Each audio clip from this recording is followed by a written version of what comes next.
2-year increments. And I think what's great that happened last year when they traded for Jimmy Butler is they finally have clarity now.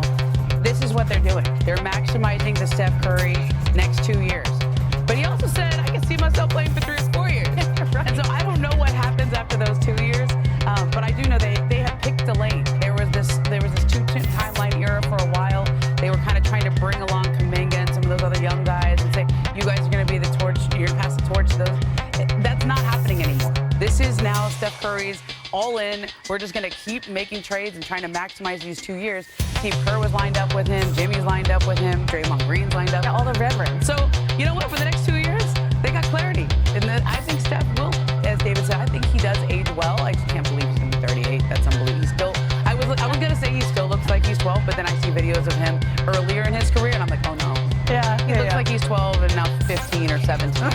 Well, speaking of age, he's not the only unk in the league. At the age of 37 in just over 4 months, Steph is the 8th oldest player currently on an NBA roster. Now, he will go down a spot when Al Horford inevitably signs somewhere. Steph trails a group that includes CP3 and LeBron James. And just in case you were wondering, the oldest player since 1950, how about this name? Kevin Willis. You guys remember him? Willis? He ended his career in April of 2007 at the age of 44 years and 224 days. LeBron would need to play on opening night of the 2020-30 season to pass Willis. So in a league that seems to be getting younger and younger and younger, LeBron and Steph continue to just really push that needle, both making All-NBA second team last season. DDJ, do you think Steph and LeBron have one more title run in their careers? Look, the last thing I'm going to do is sit here and count Stephen Curry and LeBron James out. I'm not doing it. And with the parity in the league, who knows what will happen in the next few years. They can slide in, injuries happen for other teams, things like that. Who knows? I'm not counting those dudes out. But what's the most fascinating thing about this is the LeBron side of this. Steph, as we said, we kind of know what these next few years are going to be like. He's going to be a warrior. They're going to retool in a couple years. They're going to figure this out. LeBron James, at the beginning of February, we felt like we knew what the end of his career was going to look like. He's going to play with the Lakers for a couple years, try to get a championship, and that'll be it. The Luka Doncic thing, adding him has changed the trajectory of the Lakers, and it's changed the trajectory of LeBron James's career. Now we know, I can imagine he's going to finish this year with the Lakers, despite all the stuff that him and Rich Paul have said and everything's happened in the offseason.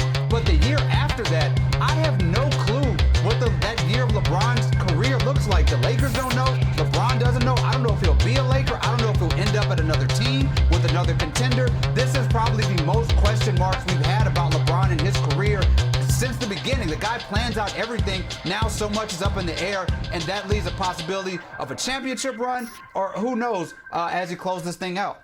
Yeah, I mean, obviously the LeBron James situation will be interesting to see how it plays out over the next several months and over the next years to see where he plays next season and how this season plays out, presumably his final year with the Lakers. But I think when you look at where the league is sitting right now, we had a team last year that won 68 games, won the title, had 2 players over 27 on the roster, and their oldest player was 31. And they just gave the 3 stars on their team, who are all in their mid-20s or younger, about $1 billion, it felt like, combined in long-term contracts, right? So they obviously need some health. Obviously, see the Oklahoma City Thunder raising the Larry O'Brien trophy there. They need some health and some luck to be able to continue on and be the team that ends this era of parity that we're in. But if you look at how the playoffs played out, you saw the Pacers in the championship round with the Thunder, another young team with depth. You saw the Knicks, a pretty young team with a decent amount of depth, and the Minnesota Timberwolves, again, another team with a young group, a young nucleus led by Anthony Davis. I think we're seeing the league trend towards younger teams, deeper teams, being able to hold up in the physicality and the intensity and the pure athleticism you need to succeed in the league right now. So we'll see about teams like the Warriors and the Clippers and the Lakers that are more built around veteran players, older teams. But I think we're seeing a bit of a sea change, and I think the Thunder finally are positioned to be the team to end this era of parity we've been in and create the next dynasty in the league. So I could have sat here last July and said a very similar thing about the Celtics. I think I probably did in July. And then the year before that, I think you said the same thing about the Nuggets, who had won a championship and had this young core that seemed like they had just hit their prime at the right time. And we just keep having new champions. Like each year, we think somebody is destined to go be the next dynasty. There is another, they seem built for success in the long term. And each year, it doesn't happen. And so as much as I agree with you, Tim, that the Thunder are extremely well positioned. They finally broke through. It seems like they could win for the next 5 years. All evidence in the NBA for the last 6-7 years has been that somebody else is going to win. And when you go, well, now it's 27-year-olds winning, and this year it was obviously 25-year-olds winning. Well, what if it swings back and it's the old teams winning? What if it's just the healthiest team winning? And so I'll never count LeBron and Steph out because those guys still are playing at all NBA levels. And I think, look, if you say who's better positioned this year, probably the Warriors because they have clarity. They're not trying to save for Luka Doncic's next 5 years. They're just in it for the next 2 years with Steph. Yeah, David, we'll give you the last word on this one. I was talking about LeBron and Steph maybe the next couple. I think I'm with Tim on this year, though. This year is OKC's year. I think that the only way that an old team wins is if OKC adds like a guy who's 155 years old to that bench to raise sort of the average of their team. Because this team is built sort of differently. Right, I did that in my head. I had a calculator. Yeah. I think it's a little different than the Nuggets and the Celtics in the fact that there was so little margin of error. You look at the Nuggets, they lose a guy like Brown. They lose some of those people. The Celtics, you deal with the injury or two, and that knocks them off. The Thunder are just built with these waves of guys and this depth and this youth that they can overcome this in a different way. This is the last dynasty. This is the final dynasty in the NBA, and it's a lot of that because of resilience, because of the fact that they have the depth. They had J-Dub was injured all through the playoffs, and they still won the championship. I just think it's hard to imagine anybody usurping OKC this year, but I'm not counting LeBron to step out maybe in the future if something else goes haywire.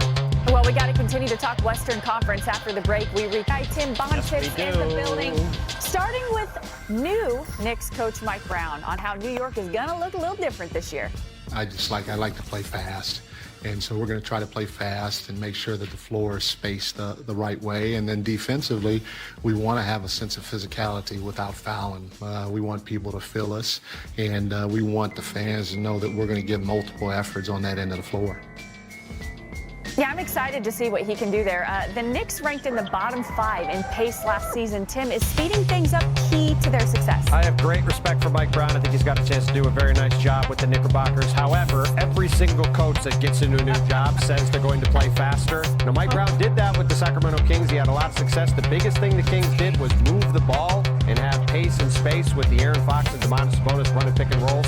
Can Mike Brown have Jaylen Brunson and Karl-Anthony Towns do that? That remains to be seen. Next up, Jaylen Brown, who was back in the lab in Spain after his offseason knee surgery. Ramona, how will he fare as the 1A in Boston this season without Jason Tatum, of course, out with injury? You know, I think Jaylen Brown relishes moments like this. He tried to play through that injury all throughout the playoffs, and I think he'll relish being the 1A here. But there is a good update on Jason Tatum. He's walking again. He's out of the boot. He's walking again.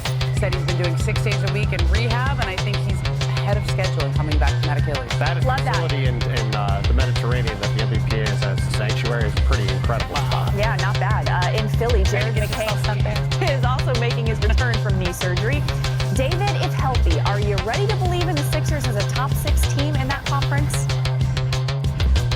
Yes, if healthy, but also, yes, that's like if I could fly or if somebody grew wings or something like that. Health is just like in the metaphysical right now. There was like a moment where I started to believe in the 76ers, and then 5 minutes later, I realized that should not be the case because I opened up and saw that Paul George is already hurt to start the season. Ooh, all right, last stop, Chicago, where Josh Giddey is still a restricted free agent despite averaging 21, 10, and 9 over his final 20 games of the year. Tim, are we going to see a deal get done? This is going to be really interesting to see, Vanessa. We have 3 restricted free agents sitting out there that are in this similar spot. Josh Giddey in Chicago, Quentin Grimes in Philadelphia, Jonathan Kuminga with the Warriors. All 3 of them have interesting negotiations because there is not cap space out there in the market, and their current teams have a lot of leverage to keep them.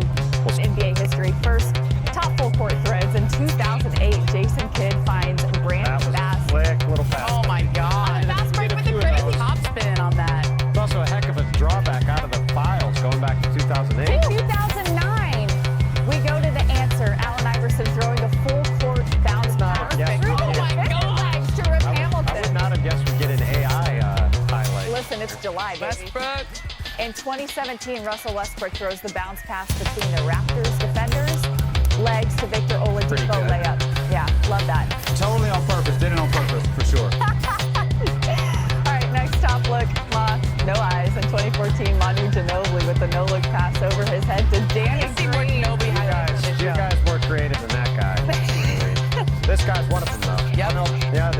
fastest guy is one of them. 2022, not that long ago. Luka with a no-look needle pass to Christian Wood. Tim McMahon's favorite player, Christian Wood. And in 2025, Nikola Jokic throws a no-look pass to Aaron That Gordon. is my favorite pass of all time. Is it? Yep. Of all time? You've covered a lot of I basketball. know, but it's just ridiculous. It's just a completely ridiculous. I go back to Magic Johnson days, so that's really good, though. Magic was really good. Lastly, top special delivery in 2008. Kobe Bryant drives and throws the wraparound pass to Ronnie Turiaf. And Tim, you and I were laughing before the show. When's Good the last job, time Ronnie, you heard being that? ready for that. Brandon Bass and Ronnie Turiaf in the same highlight is incredible work by the producers. I was in junior high school. Hey, how about 2017? Polish Hammer. Yeah. Let's go. It's the crossover. There you go. That was- Gortat. John Wall and Marcin Gortat had a lot of screen and rolls in their time in Washington. A lot of success. All right, that'll do it for us on ESPN. If you want more NBA today, you're going to have to flip it over to ESPN 2. We will be there. Otherwise, we're going to get you out to the Little League World Series in Waco, Texas. All right, so guys, since I am here, we have to do a little bit of a homer segment. Why don't we? That's my first game winning. I feel like Kobe. How are you all in? What's that smell? For your nice rebounds, congrats. Oh, bro? Yeah. Say hi to mom and dad. Why are you able We could beat anybody. We know that on any given night. We just gotta play our game, play Rockets basketball. We got a shot every night. We lace them up.